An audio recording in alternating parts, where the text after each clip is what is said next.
जय जोहार, नमस्कार। दैनिक छत्तीसगढ़ चैनल देख रहे हैं आप और छत्तीसगढ़ प्रदेश की आज की समस्त प्रमुख बड़ी खबरों को एक एक करके हम आपको विस्तार से बताएंगे।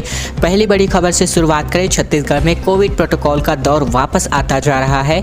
अब सार्वजनिक स्थानों, कार्यालय और कारखानों में मास्क पूरी तरीके से अनिवार्य किया जा रहा है। थूकने पर भी रोक लगा दी गई है, जबकि 2 गज की दूरी और मास्क एक बार फिर से जरूरी कर दिया जा रहा है। छत्तीसगढ़ में कोरोना संक्रमण की दर कम होते ही कोरोना प्रतिबंधों में लापरवाही से प्रतिबंध वापस लौट आए हैं। सरकार ने प्रदेश में सार्वजनिक स्थानों पर फेस मास्क को एक बार फिर से अनिवार्य कर दिया है। इसके लिए बाकायदा लिखित आदेश छत्तीसगढ़ सरकार ने जारी किया है। सार्वजनिक स्थानों पर थूकने को प्रतिबंधित भी कर दिया गया है। वही फिजिकल डिस्टेंसिंग के नियमों का पालन करने की भी हिदायत दी जा रही है। स्वास्थ्य विभाग के अपर सचिव राजेंद्र सिंह गौर ने बीती शाम को इस संबंध में गाइडलाइन जारी किए हैं। इसमें कहा गया है कि सार्वजनिक स्थलों, कार्यालयों, बाजारों, अस्पतालों और भीड़ भाड़ वाले स्थानों में और साथ ही साथ गलियों में आने जाने वाले प्रत्येक व्यक्तियों को फेस मास्क पहनना अनिवार्य होगा।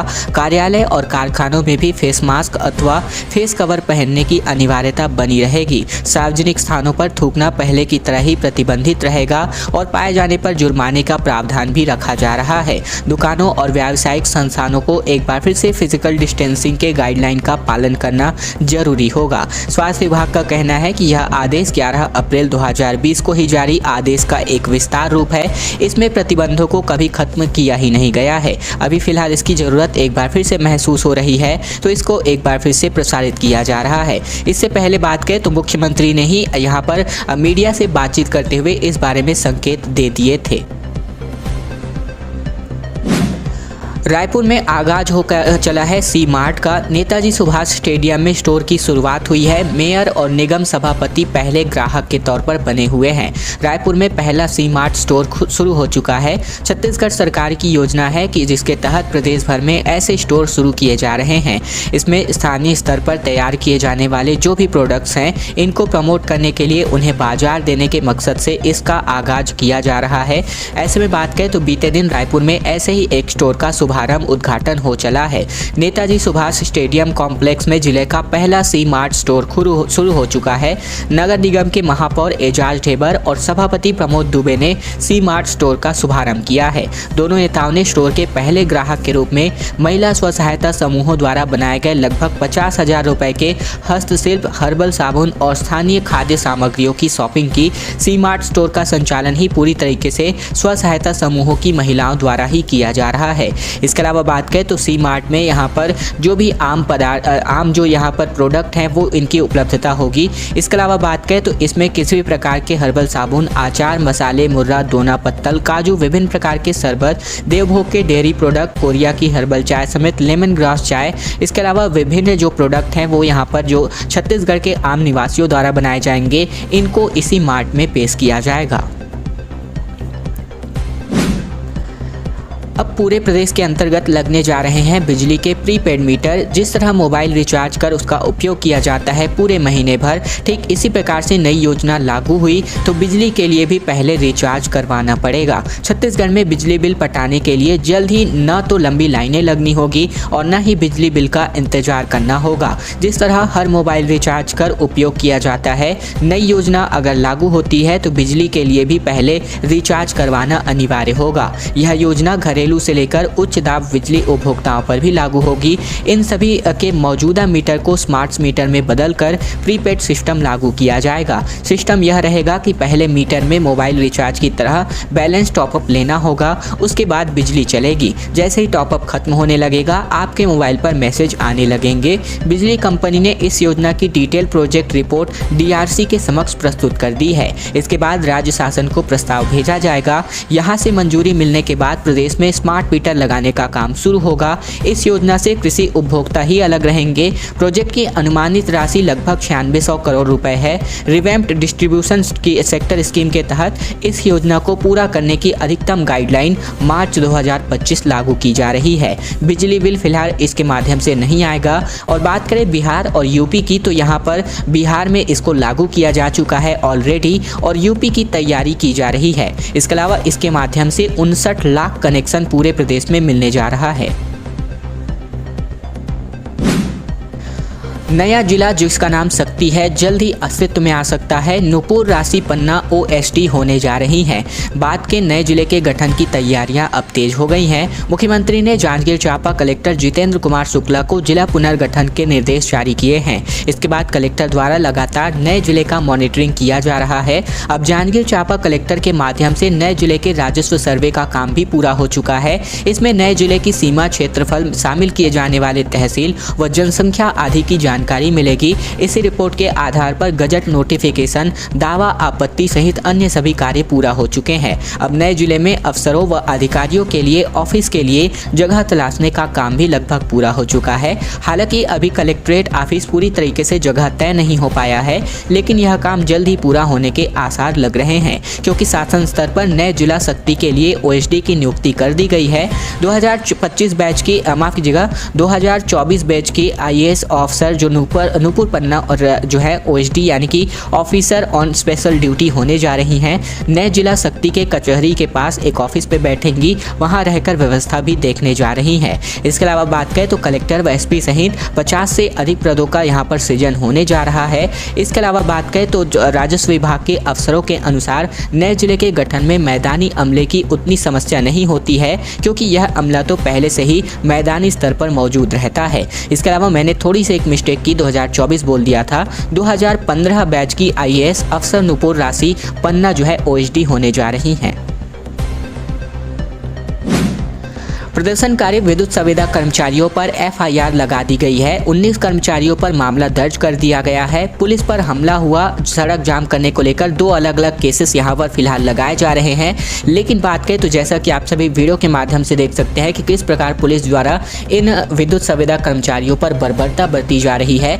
एक तरफ जहाँ सरकार बनने के केवल 10 दिन बाद ही इनको जो है 10 दिन के अंदर नियमित करने का वादा करती है, वहीं 3 साढ़े 3 साल बीत जाने के बाद भी इस प्रकार के कोई भी वादे अमल में लाते नहीं दिखाई देते। और ठीक इस पर अपना जब आवाज उठाने की पारी आती है तो इनके आवाज को दबाने की कोशिश की जाती है। इसी कड़ी में छत्तीसगढ़ विद्युत संविदा कर्मचारियों पर अब केस दर्ज किया गया है। 19 युवकों पर 5 अलग अलग IPC की धाराओं में 2 केसेस दर्ज किए गए हैं। सिटी SP तारकेश्वर पटेल का कहना था कि 3 दिन पहले हुए आंदोलन में शामिल लड़कों ने सड़क जाम कर आम लोगों को परेशान किया, पुलिस पर हमला किया था, लेकिन उन्हें वहां से हटाया गया था। अब उन पर कार्यवाही होगी। फिलहाल पुलिस के जो भी यहाँ पर सिटी SP हैं तारकेश्वर पटेल, इनका कहना फिलहाल निकलकर सामने आ रहा है। इसके अलावा बात करें तो युवकों के खिलाफ एक केस धारा 147 IPC, 186 IPC, 332 IPC और 353 IPC के तहत दर्ज किया गया है। कैश क्रॉप्स के लिए अब लोन जो है सहकारी बैंक दे, इसके लिए मुख्यमंत्री बघेल ने यहाँ पर कहना है, क्योंकि सहकारिता सम्मेलन में CM बोले कि सहकारी आंदोलन को और मजबूत करने की जरूरत है। दरअसल मुख्यमंत्री भूपेश बघेल ने राजधानी रायपुर में आयोजित राष्ट्रीय सहकारी सम्मेलन एवं राष्ट्रीय पुरस्कार वितरण समारोह को संबोधित किया। इस दौरान उन्होंने कहा कि आज जरूरत है इस बात की कि सहकारी क्षेत्र को किसानों और ग्रामीणों की आवश्यकताओं की पूर्ति के लिए सक्षम बनाया जाए। इसके लिए हमें सहकारी बैंकों को राष्ट्रीयकृत बैंकों के समान ही मजबूत बनाने की जरूरत है। साथ ही इन बैंकों से उद्यानिकी और कैश क्रॉप के लिए भी ऋण देने की व्यवस्था की जाने की बात मुख्यमंत्री भूपेश बघेल ने कही है, ताकि किसानों को कोई भी यानी कि जो कृषि ऋण है या फिर खाद बीज है, इनकी उपलब्धता के साथ साथ सहकारी क्षेत्र से और अधिक सरकारी योजनाओं को जोड़ा जाना चाहिए, जिससे किसानों को यहाँ पर सहूलियत प्राप्त हो। छत्तीसगढ़ के स्कूलों में पढ़ाई जाएगी गुरु तेग बहादुर की जीवनी। CM भूपेश बघेल का कहना है कि नानक देव जी के प्रवास स्थान गढ़फूलर झल को यहां पर पर्यटन स्थल के तौर पर विकसित किया जाएगा। मुख्यमंत्री भूपेश बघेल ने गुरु तेग बहादुर के 400वें प्रकाश पर्व पर उनके समाज को दिए गए योगदान और साथ ही साथ जीवनी को छत्तीसगढ़ के स्कूलों के लिए पाठ्यक्रम में शामिल करने की घोषणा की है। सिख समाज के प्रथम गुरु संत गुरु नानक देव जी की छत्तीसगढ़ से जुड़ी स्मृति को चिरस्थायी बनाने के लिए वसना के करीब उनके प्रवास स्थान गढ़फूलर झर को पर्यटन स्थल के रूप में विकसित करने की घोषणा भी मुख्यमंत्री के द्वारा की गई है। आंदोलनकारी किसानों ने अपना एक नया ठिकाना बनाया है। एनआरडीए परिसर से इनको हटा दिया गया तो ये जो है काया बांधा के बगीचे में किसान बैठ चुके हैं। अब इन्होंने पंचायत भी बुला ली है। नया रायपुर में आंदोलन कर रहे 27 गांव के किसानों ने धरने का एक नया ठिकाना बना लिया है। रविवार तड़के प्रशासन ने उन्हें नया रायपुर विकास प्राधिकरण यानी कि एनआरडीए परिसर से जबरन हटा दिया था। अब किसान वहां से हटकर कया बांधा गाँव के पास बाहर आम के बगीचे में बैठ गए हैं। इस स्थान पर सोमवार को दोपहर में सभी प्रभावित ग्रामीणों की एक पंचायत हुई और ऐसे में किसानों की जमीन मुआवजे सहित कई मांगे अब भी यहां पर अपना आंदोलन कर रहे हैं। आंदोलन का नेतृत्व कर रहे नई राजधानी प्रभावित किसान कल्याण समिति के जो अध्यक्ष हैं रूपन चंद्राकर, इनके मुताबिक प्रशासन ने किसान आंदोलन पर हमला किया है और इससे लोगों में काफी ज्यादा नाराजगी है। मांगे पूरी नहीं होने तक किसान पीछे हटने वाले नहीं हैं। मलेरिया दिवस पर एक विशेष खबर आ रही है। घर घर जाकर मलेरिया की जांच हुई। मलेरिया मुक्त बस्तर का मॉडल अब दूसरे राज्यों में भी लागू होने जा रहा है। मलेरिया मुक्त बस्तर का मॉडल अब देश के अन्य राज्यों में भी लागू हो सकता है। हाल ही में केंद्रीय स्वास्थ्य मंत्रालय की तरफ से जो टीम आई थी जिसने बस्तर संभाग में मलेरिया प्रभावित जिलों का दौरा किया, यहाँ चलाए जा रहे अभियान व रणनीति का बारीकी से अध्ययन किया गया। मॉडल के अच्छे पहलुओं से टीम प्रभावित रही। इसके अलावा इसे लेकर अब देश के दूसरे राज्यों के लिए भी मलेरिया मुक्त अभियान की रणनीति का मसौदा तैयार किया जा रहा है। माना जा रहा है कि बस्तर का यह मॉडल पूरे देश में जल्द लागू हो जाएगा। वैसे बस्तर का यह मॉडल छत्तीसगढ़ के बाकी जिलों में भी चरणबद्ध तरीके से लागू किए जा रहे हैं। दरअसल कोरोना काल में मलेरिया मुक्त बस्तर अभियान के तहत बस्तर संभाग के जिलों में आश्चर्यजनक गिरावट मलेरिया के मामलों में देखी गई थी। आंदोलन पर पाबंदी मंजूर नहीं। पूर्व सीएम डॉक्टर रमन सिंह बोले कि गृह विभाग के आदेश के खिलाफ कोर्ट जाएंगे। पुलिसिया डर दिखाकर दबाने का प्रयास किया जा रहा है। छत्तीसगढ़ की भारतीय जनता पार्टी अब गृह विभाग के आदेश के खिलाफ कोर्ट जाने जा रही है। इसका दावा है कि छत्तीसगढ़ के पूर्व मुख्यमंत्री डॉक्टर रमन सिंह ने किया है। उन्होंने कहा है कि प्रदेश में धरना प्रदर्शन, जुलूस, रैली पर प्रतिबंध लगाना ठीक नहीं है। अनियमित कर्मचारियों को नियमित करने का वादा पूरा करने की बजाय उनके आंदोलन को दबाया गया है। किसानों का पंडाल भी उखाड़ा गया है। कांग्रेसियों की नीतियों से असंतुष्ट किसान, जनता और कर्मचारी खुलकर उनके विरोध में खड़े हो गए हैं तो उन्होंने दमनकारी नीतियों का खुलकर सहारा लेना शुरू किया है। क्या यह संभव है कि जिस प्रशासन का लोग विरोध करना चाहते हैं वो अपने ही खिलाफ धरना प्रदर्शन, जुलूस, रैली की अनुमति देगा? फिलहाल ये सभी बातें प्रदेश के जो भी यहाँ पर पूर्व मुख्यमंत्री है डॉक्टर रमन सिंह, इनका कहना है। इनका कहना ये भी है कि जो भी अपने हक के लिए आवाज उठा रहे हैं, इनके समर्थन में अब जो मुख्यमंत्री है ये यहाँ पर कोर्ट का रुख करने जा रहे हैं। छत्तीसगढ़ में 6 साल बाद यूथ कांग्रेस का चुनाव होने जा रहा है और इसके लिए एक अलग ही रूट देखने को मिल सकता है। प्रदेश अध्यक्ष समेत 5 पदों के लिए मुकाबला होगा जिसमें 12 मई से ऑनलाइन सदस्यता और वोटिंग की प्रक्रिया हो सकती है। दरअसल छत्तीसगढ़ में विधानसभा चुनाव 2023 के मिशन को लेकर कांग्रेस में तैयारियां चलाई जा रही हैं। यही वजह है कि 6 साल बाद एक बार फिर से युवाओं को जोड़ने के लिए यूथ कांग्रेस प्रदेश अध्यक्ष, महासचिव सहित अन्य पदों के लिए चुनाव का ऐलान किया गया है।